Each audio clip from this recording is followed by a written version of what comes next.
Hola, un saludo. Soy la abogada Diana Cabrera Muñoz y en esta ocasión les voy a hablar acerca de los mecanismos de reparación de daño material establecidos por la Corte Interamericana de Derechos Humanos. Las víctimas de violaciones de los derechos humanos están amparados bajo los mecanismos de reparación impartidos por la Corte Interamericana de Derechos Humanos, que lo que buscan es favorecer de una u otra manera a las víctimas. Esta reparación del daño se relaciona directamente con la responsabilidad que posee el Estado en responder ante una vulneración de los derechos. El derecho a la vida es reconocido tanto nacional como internacionalmente, lo que implica que el Estado debe ser garante que lo que busca es proteger este derecho bajo toda circunstancia. El derecho a la vida es una garantía que poseen todas las personas y no puede ser vulnerado bajo ningún concepto.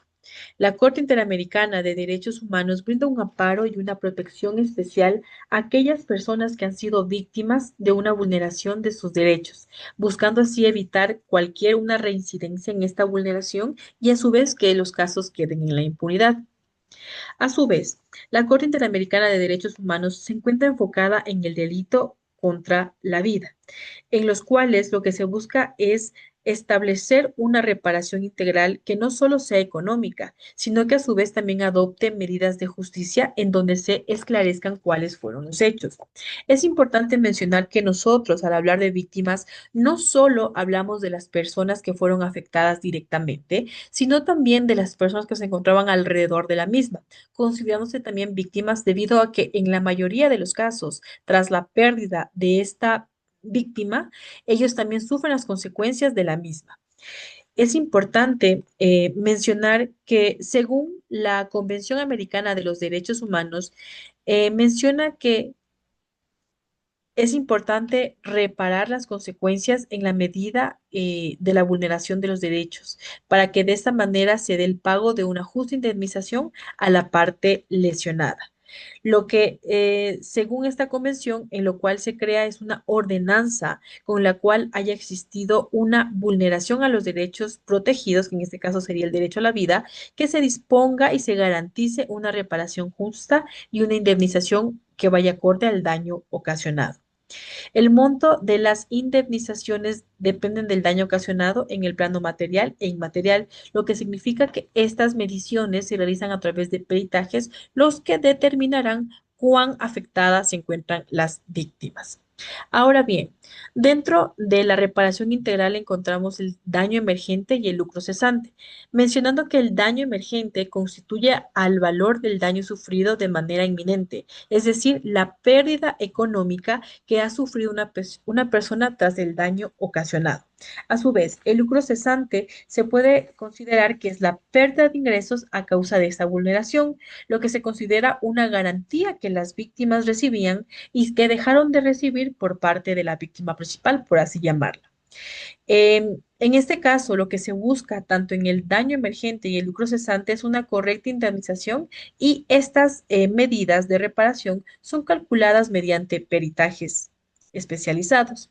Ahora bien, ¿esta reparación integral es o no aplicable en nuestra legislación ecuatoriana? La respuesta es sí. En Ecuador se aplica la reparación integral en temas penales, siempre y cuando el juez ordene una reparación integral a la víctima. Como bien se menciona en la Constitución de la República del Ecuador, en donde menciona que las víctimas de las infracciones penales gozarán de una protección especial, lo que significa es que se adoptarán mecanismos de los cuales se busque reparar completamente a la víctima o en su gran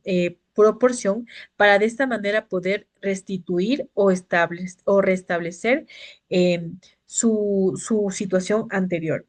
Si bien es cierto en el artículo 78 del COIP menciona que las indemnizaciones de daños materiales e inmateriales se refiere a la compensación de todo perjuicio que resulte como consecuencia de una infracción penal.